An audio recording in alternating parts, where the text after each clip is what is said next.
Ine sen protesta barıp Murat Gurbanov adamlar tutulan soň gorkup kaçıp gittin diye. Men näme gorkmaly? Şöyle polis meni saklar diýipmi?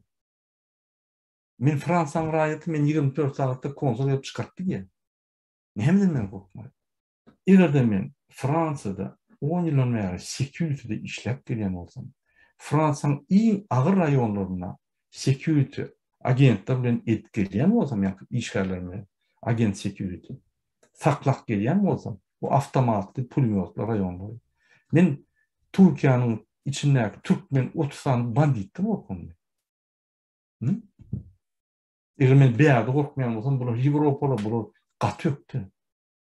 Şuradan gorkmayan olsam, men arasa security eşikde arkın kızgın rayonlarına bak gelip bilen olsam, men şu yerde ne yapıp korkayım? Ya men şu polislerden korkayım. Men ne yapıp oradan korkayım?